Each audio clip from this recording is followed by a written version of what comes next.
po yung aking barako, si Borzillo. Ayan kayang katawan. Borzillo. Yan ay F4.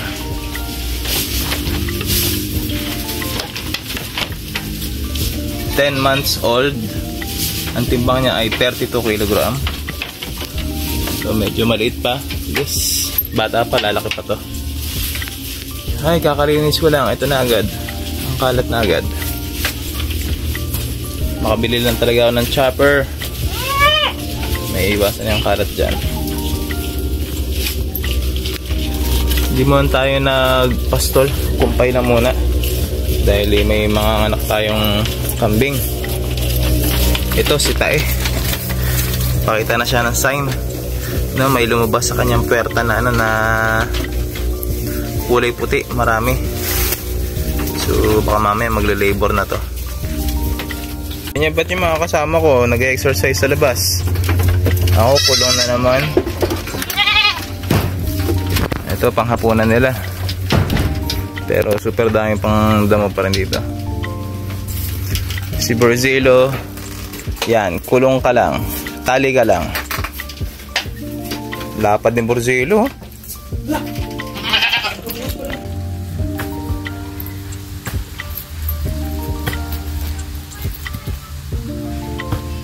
Pabakot tayo ng Madre Cacao. Magandang araw. Muli niyo po akong samahan sa aming munting kambingan. At ngayon tatalakayin natin ano ba ang mga senyales kapag malapit na manganak ang ating kambing. Ano mga kailangan nating i-ready. Ano ang kailangan nating gawin kapag nahihirapang manganak ang ating kambing. Ano mama? Busog na busog ka na. Ala, tamang tulog si Ichi ah. Ichi! Ito yung mga kulit ng tsura ni Ichi. Minsan nakala ko to patay eh. Patay. Ichi! Grabe makahiga eh.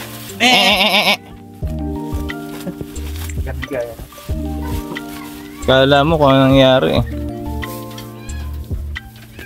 Ito. Anak na to today. May lumabas na sa kanyang puwerta. Ay, sana abutan ko kahit hanggang alas 2. Pasok ako ng alas 4, ha? Arte, sana magpalabas ka na para nandito ako. Hoy, Ichi!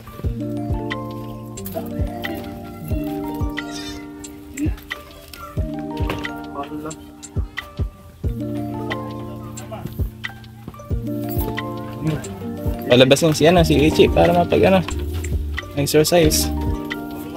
Wala. Borzillo, anong nangyari sa tiyan mo? Ano't lobon-lobo na? Yan. Para mga after 1 year.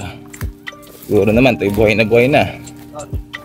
Para pag na-extend tayo ng kanilang kulungan at bakod, wala nang problema. Itong isa, ililipat ko.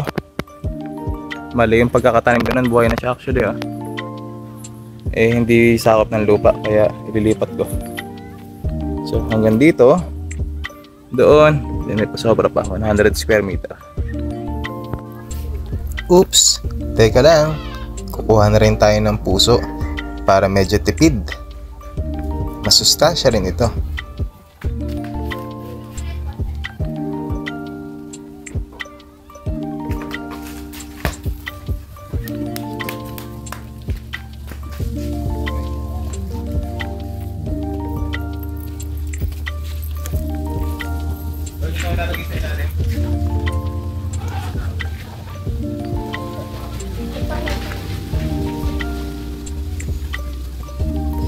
Nag-uutay-utay na si Ichi. Ilan po? 2 weeks? 17 days. Utay-utay na siya ng damo. Ichi. Aba, yung damo, huwag yung tangkay.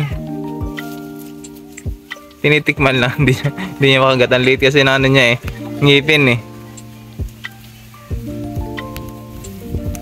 Ichi. Ito ang kanyang ina. Full blood. full blood na native. Big Mama. Pwede ka ba sa birthday ko?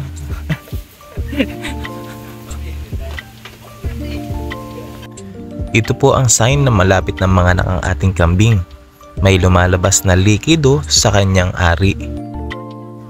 At saka makikita natin po yung kanyang udder ay masyado ng mababa. And then hindi siya mapakali. Na may tubig. Ha? Yung nakakasama nung babying brown, yung pangalawa, may naka-plastic pa siya. Wala na. Tubig. Wala na tapak-tapakan. Ay, Okay last lang na yun. na, Oo. Pag nailabas ang bisiro, kailangan tanggalin natin yung mga nakaharang sa ilong at bibig na likido. Pag okay na ang mga bisiro, bago natin sila padedehin, make sure mapunasan po natin yung teats ng kambing gamit ang malinis na basahan na binanlawan sa maligamgam na tubig upang hindi ito magkaroon ng bakterya.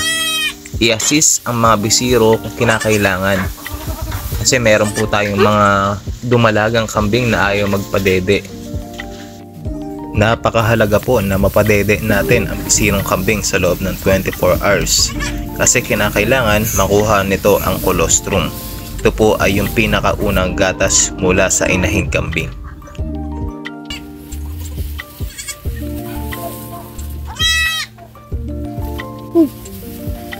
Lalabas. Gusto ata lumabas.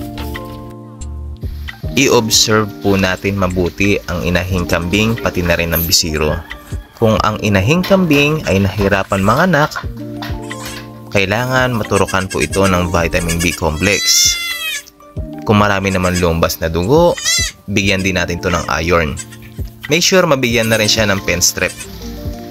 Para naman po sa bisiro, kung ito po ay mahina at hindi nakakatayo, pwede na po natin tuturukan agad ng iron. Ang iron naman po ay 1 to 3 days. Make sure lang po meron tayong sapat na kaalaman kung saang parte ng katawan ng kambing natin ituturok ang vitamins or gamot.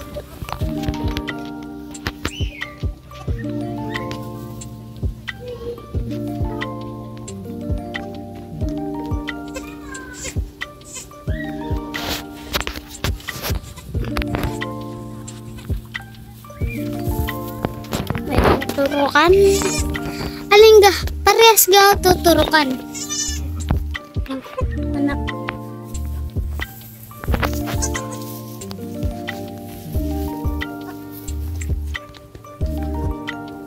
Yan.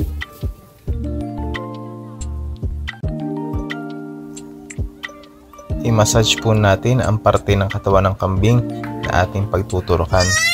And after po natin maiturok, make sure po na i-massage din po natin para mawala ang sakit.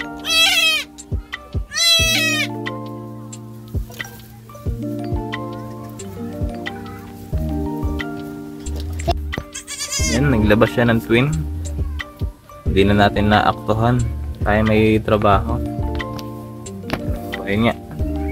Hindi tayo nakapasok agad. Tapos 4 ang pasok natin pero 3:30 andito pa tayo kasi wait na natin sila makadede just to ensure.